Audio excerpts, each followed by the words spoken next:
So I'm a total nerd.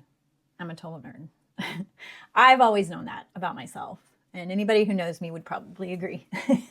But it took me a long time to actually admit that I love data. Like, I really love data, genuinely love it. And I was a good student, and in college, I lived for taking notes. Half of them were like serious color-coded notes, right? And then the other half were like little drawings in the margins, but I love taking notes. And I prepared and I showed up ready for all my tests and everything. And I even had my special ballpoint pen, right? For my, right now it's my favorite Precise V5 extra fine rolling point or rolling ball pen. Anyway, and I was like this even back in high school.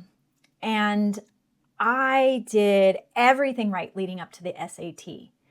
And then when it came time to actually take the test, I bombed. I bombed big. And I vividly remember sitting there somewhere around the halfway point of the test. And I'm pretty sure my brain just shut down, right? It just stopped. I remember staring at the page and realizing that I was just filling in the bubbles without really processing the questions anymore. And I wasn't intentionally giving up at that point, right? But my brain just didn't have anything left. And at the time, I felt like such a failure. And I remember when I got my score back and I compared it to my friends, I thought, well, maybe I'm just not smart enough, right? Maybe I'm not as smart as I thought I was. But looking back now, and after doing some research and seeing the data, I don't think that score had anything to do with my intelligence at all. In fact, I think it was about capacity.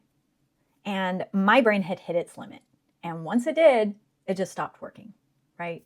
It wasn't sluggish, it wasn't slow, it just stopped. And I'm not the only one who's experienced that. At least I don't think I am. And somewhere along the way, when I was doing this research and looking at the data, I started wondering what that actually meant, not just for me, but for the people we're trying to reach in our businesses, right? So US adults now average about 7 hours a day on screens. And more than half of people say that they want to cut back. And that number has jumped to about 33% in just 2 years. So the environment that people are navigating before they ever even land on your website or read your email or find your Instagram, it's already a lot.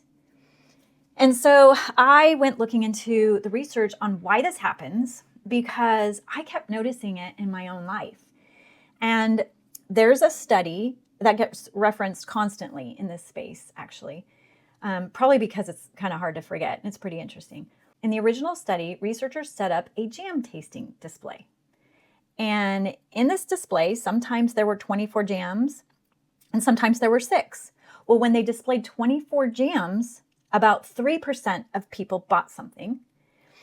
And when there were 6, 30% of people bought something. That's 10 times more purchases with fewer choices. So now that study has actually been questioned. I'll be honest, I did a little more research and found out that later research found the effect isn't always universal. It depends how complex the options are, right? How similar they look to each other and how clear someone's preferences are going in. So it's not quite as simple as just fewer choices always wins. But here's the thing that I found interesting. So the situations where choice overload is most likely to kick in, they involve options that are hard to compare or people's preferences that aren't totally clear yet, right? Or they're choices that feel high stakes.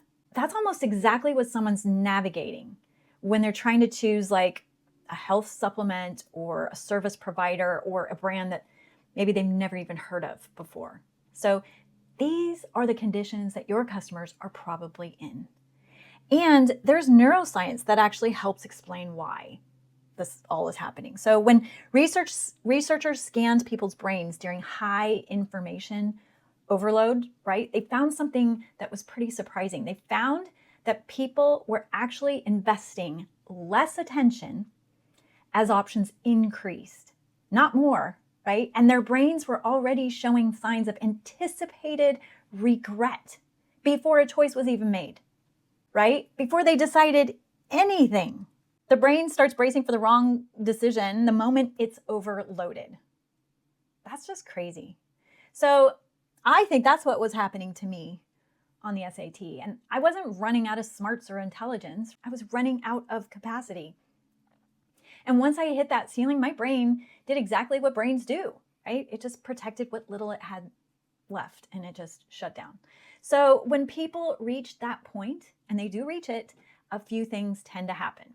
Some people, they default to the familiar, right? They go back to the brand they already knew, right? The product they've already used before, the option that doesn't require extra research.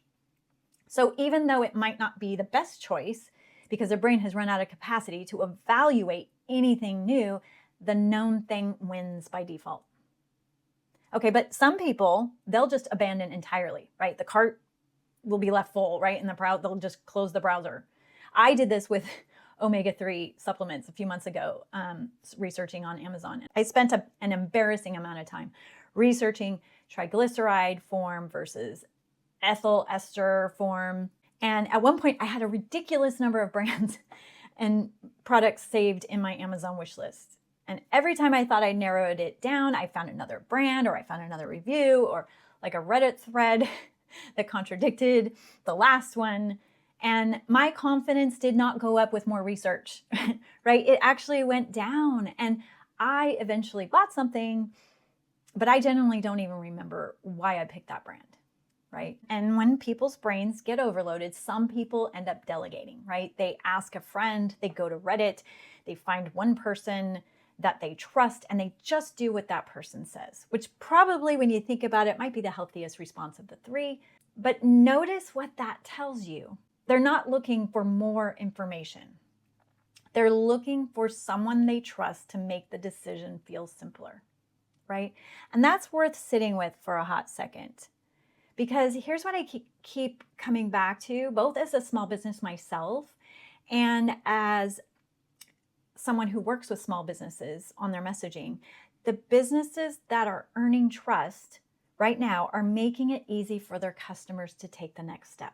And I do think that starts with recognizing that there's something that's easy to miss when you're so close to your own product or service.